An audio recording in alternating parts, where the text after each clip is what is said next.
everyone, and welcome back. I'm Emily, and I'm super excited to be here with you all today. And I'm Paul. It's great to be back, Emily. We have a fantastic topic for our listeners today, something we all love to talk about.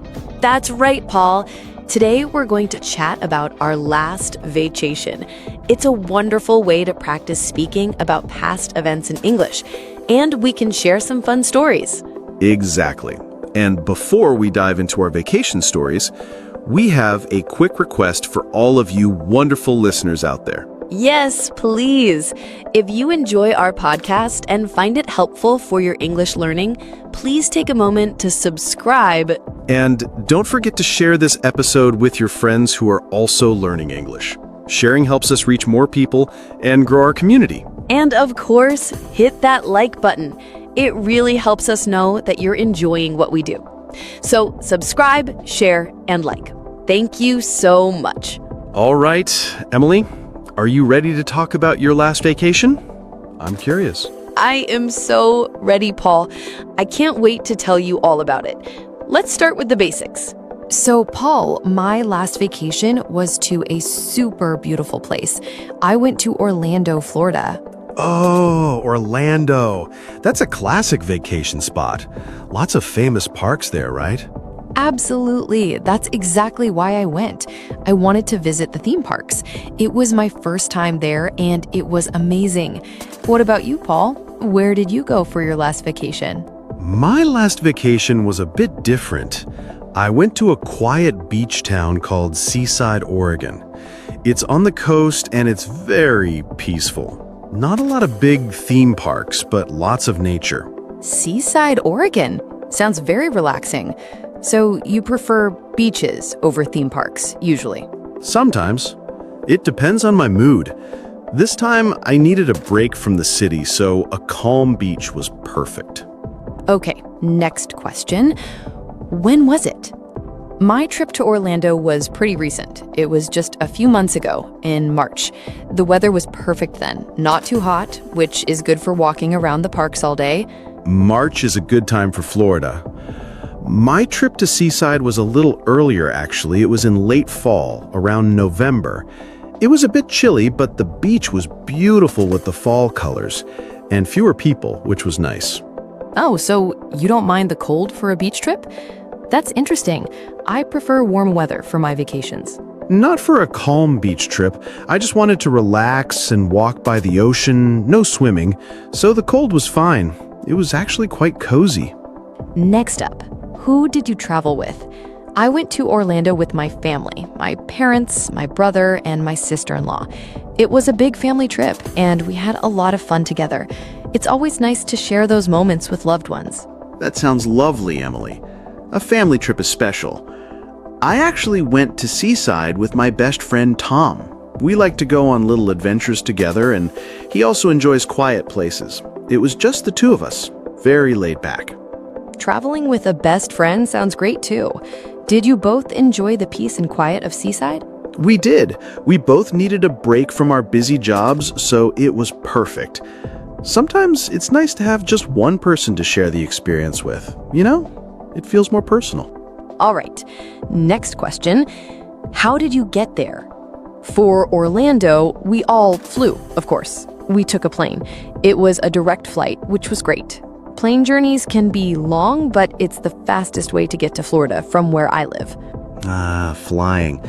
It's convenient, but I sometimes find it tiring. For my trip to Seaside, we drove. Tom has a big car, and we live in the same city, so it was an easy drive up the coast. It took about 2 hours. We listened to music and chatted a lot. Driving sounds like a fun way to travel too. You get to see more of the scenery.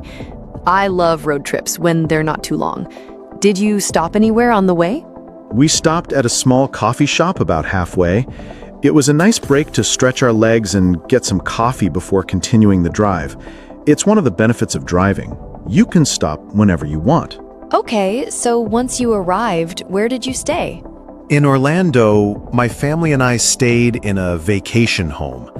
It was a big house with many bedrooms, a kitchen, and even a swimming pool. It was wonderful because we could all be together and cook some meals at home.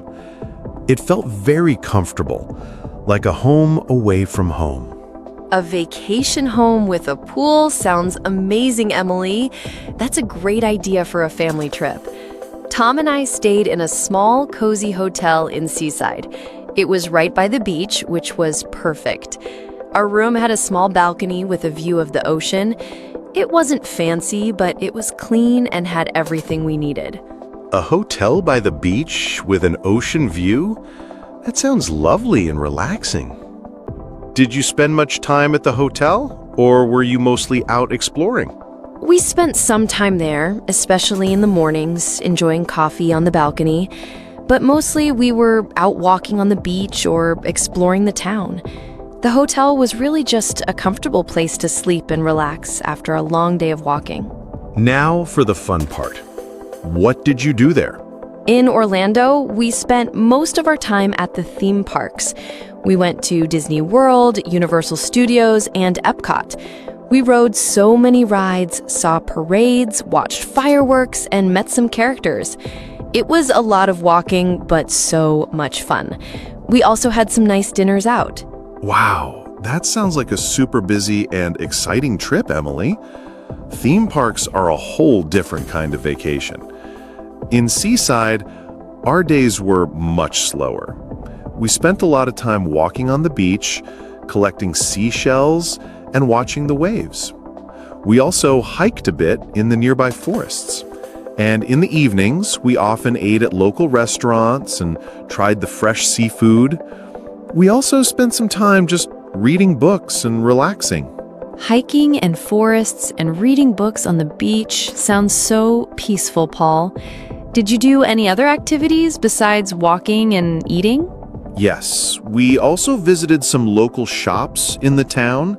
There were some unique art galleries and small antique stores. We found some interesting souvenirs. And one evening, we watched the sunset over the ocean from the beach, which was really beautiful. It was all about enjoying nature and the quiet. Okay, out of everything, what was your favorite part? For me, my favorite part of the Orlando trip was definitely seeing the fireworks at Magic Kingdom at Disney World. They were so beautiful and magical, and the music was amazing. It made me feel like a child again. What about you, Paul? What was your favorite part of your Seaside trip? That sounds incredible, Emily. Fireworks at Disney are truly special. My favorite part of the Seaside trip was walking on the beach during low tide. The ocean goes out very far, and you can see tide pools with small sea creatures. It was fascinating to explore and see the little crabs and starfish. It felt like discovering a hidden world. That sounds so unique and calming, Paul. I can imagine how peaceful it must have been. So, connecting with nature was really important for you on this trip? Absolutely.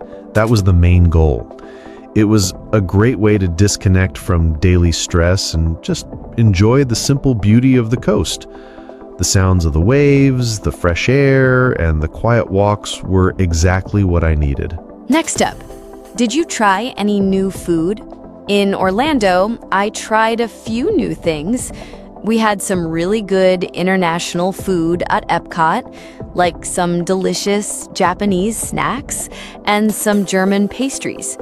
And of course, lots of different types of park food, like giant turkey legs and delicious churros.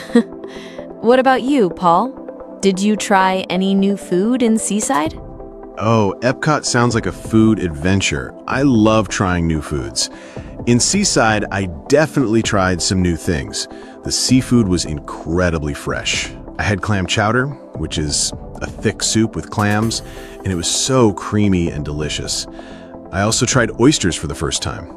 They were very different, but fresh from the ocean. Wow, oysters for the first time. That's brave, Paul. Did you like them? Some people love them, others not so much. They were interesting, very fresh, but I think I prefer cooked seafood. The clam chowder, though, was a big winner. I had it almost every day. It was perfect for the chilly weather. This is always a fun question. Did anything funny or unexpected happen? Well, in Orlando, one funny thing was when my brother got completely soaked on a water ride, and he didn't expect it at all. He looked like he'd just jumped in a swimming pool. We all laughed so much. It was a great memory. What about you, Paul? Any funny or unexpected moments in Seaside? That sounds hilarious, Emily. Water rides can be sneaky.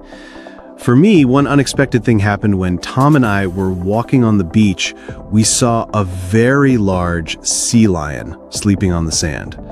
It was so big, and we didn't expect to see such a large animal so close. We kept a safe distance, of course, but it was really amazing to see it in person. It wasn't funny, but it was definitely unexpected and cool. A sea lion on the beach? That's incredible, Paul. I've only seen them in zoos or on TV. It must have been quite a surprise. Did it move at all while you were watching it? It moved a little, sort of shifted in its sleep, but mostly it was just resting. We were so careful not to disturb it. It was a powerful reminder of how amazing nature is, and how you never know what you might see when you're exploring outdoors. All right, last question, Paul. Would you like to go again? For me, yes, absolutely.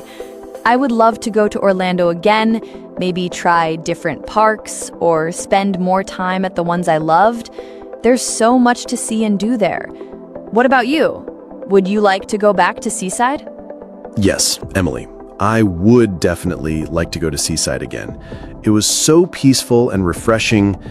Maybe next time I would go for a bit longer or explore some other nearby beach towns. It's a great place to relax and enjoy the quiet. So, it sounds like we both had wonderful trips and would happily return. We certainly did. It's been great sharing our vacation stories and practicing our English at the same time. I hope our listeners found it helpful and interesting. I hope so too. Talking about past events, using past tense verbs, and describing places are all very important skills in English. So that's it for today's episode of We Hope You Enjoyed Hearing About Our Last Vacations. And don't forget, if you liked this episode, please subscribe to our channel. Hit that like button. It helps us a lot. And share this podcast with your friends who are also learning English. And we'd love to hear about your last vacation. Please leave a comment below and tell us, where did you go? What was your favorite part? We love reading your stories. Thanks for listening, everyone. We'll be back with another episode soon. Bye for now. See you next time.